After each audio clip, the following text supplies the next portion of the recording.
This weekend's project is to replace this air conditioner with an RV style.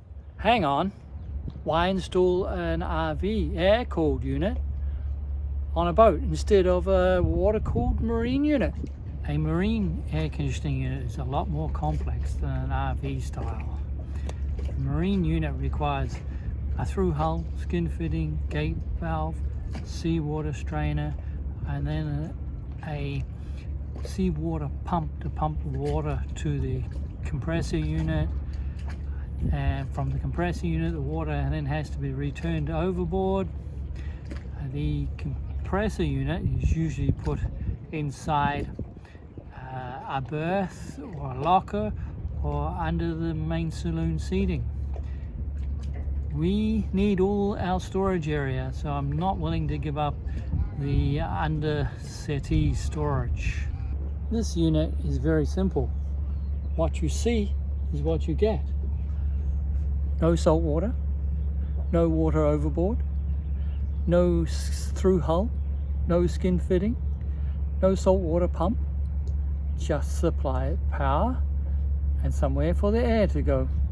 Marine units suffer, by their own nature, having salt water going through them, suffer immensely from corrosion. This unit, no salt water, no corrosion. I'm expecting this unit to be a lot more reliable than a marine unit, and at a fraction of the price. Now back to the installation of the RV unit. Inside this box I have an air conditioner that would normally be sitting in the window of a house. It's going to be a bit more aerodynamic and a lot lower. Profile height 140 millimeters. And as you can tell from the sticker, this is a 12-volt unit, so I no longer will have to run it through the inverter. This is the control panel, so this is what we'll see inside the boat. This will sit in that hatch space. Well, look at the amount of cable. Now that I know where it comes out, I'll have to get a cable gland for the deck. There's this fascia panel which goes on over top. I'll need to cut that to fit the hatch size. This panel is going to sit up in there. This panel sits in this fascia, and this I will have to cut to fit in that hole. This panel sits on there. This distance is about 50 millimeters. Deck is about 20 millimeters thick, so this is going to poke inside only about 20 millimeters. That's fine. As it's the middle of summer here, I don't want to take that air conditioner off until I'm ready to do this job. Welcome back to my workshop. This is the rooftop air conditioner unit, usually on an RV, truck, something like that. It's upside down at the moment. This is what you'll see through the hatch. This is the deck hatch that I'll be installing the unit through. The hatch, of course, won't be there. It's just to show you the cutout size of the hatch. This unit will be sitting like this. About this space, 30 millimeters off the front, 45 off each side, and it'll have quite a bit of space at the back. This line, the curved line, is where the foam tape needs to go, and this bigger line is the hatch opening. The foam sealing tape will sit in this position, and it gets squashed between the air conditioner and the outside of the deck. Our hatch opening is a lot larger than where I'm going to put the foam tape, so I need to make the hatch opening smaller. To make the hatch opening smaller, I'm going to lay up a fiberglass plate. It's 2 layers of 600 CSM and 2 layers of 600 double bias. I'm going to lay it up on a sheet of plastic. It's plastic cardboard would be a good way of describing it. And there, then the fiberglass is not going to stick to my workbench. I will also put a layer of peel ply on it to give a nice interior finish. The plate I'm making will fit to the outside dimensions and go across here. That way it'll seal air, it'll make the hatch opening smaller. I can cut the hatch opening to the inside line. This bracket here is what holds the unit onto the boat. It gets clamped between the inside of the deck and the unit. The deck will be underneath here. It's raining outside and there's a lot of thunder at the moment, so I hope you can hear that. This is the interior trim, and it's larger than the hatch opening. So I'm going to have to trim this unit to size. It's the first layer of glass wet out, and the second, putting on the second now.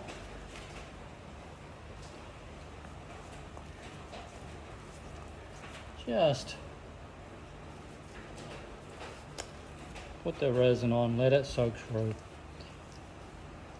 We'll deal with. Oh, lovely. Due to the power cut, you've been saved from seeing more laminating. I've cleaned up the hull pretty good. You can see the difference in gel coat colors. This is the original gel coat color of the whole deck. Now the deck has aged so much, it's pretty white. This is my fiberglass sheet to make the hatch hole smaller. It will sit like that. Now that I've secured down and the hatch opening smaller, it's time to put in some glands so I can get the cables inside the boat. The wiring glands are now in place, and so is the foam tape. So it's time now to put the air conditioner down on top. I've set the air conditioner down in place, and then I've noticed I made this plate to match the bottom shape, but really I should have made it match the hatch shape underneath. So I think I'll be lifting this back up and cutting that to match the hatch. It looks pretty good. It's fastened on at the moment. I've still got the interior work to do and the wiring.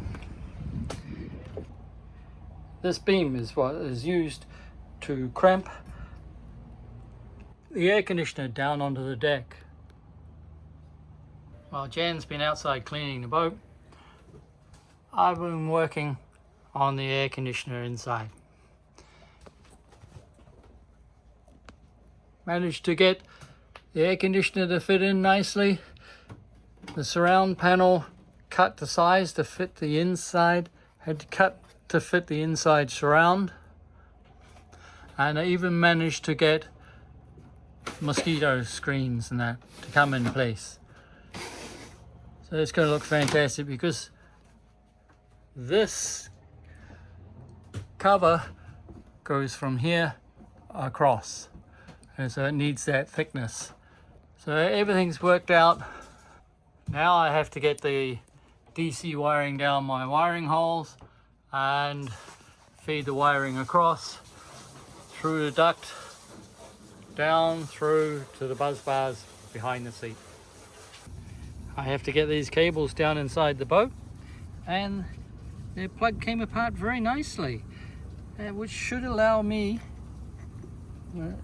to take that off and then feed down through inside. Oh dear, I spoke too soon. That won't come off. A little bit of gentle slow cutting, just a hacksaw blade, and it's free. I've added a little bit of Sika sealant to make sure I don't get any leaks. I have the wires through, fed along through this section of the headliner, and they're coming out there. I have to go through here somehow and come down the red line into the structure, and then I can get to the buzz bars. Okay, there's the cables are in, and they come through that long. Means I should be able to get the jointer in here, feed the rest of the cable to a lower buzz bar. I think I need to clean up the dust first. The wiring is all hooked up now. Over this black cable I'll put a mahogany cover.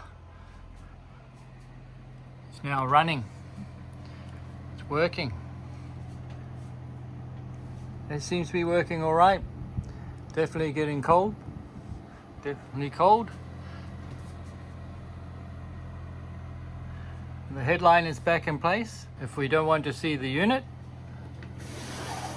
you can close it off totally. One thing I will say, it's a little bit noisier out here than the previous unit. I think it's because the other one was in a box. Well, that installation went quite well. This unit is rated at 700 watts, approximately 2,300 BTU. On the maximum power setting, it consumes 630 watts. On the Eco Night mode, that drops down to 350 watts, and the noise drops off dramatically. Thank you for watching this video. If you haven't already, please subscribe. It helps us a lot. And have a look at some of our other videos. Thanks.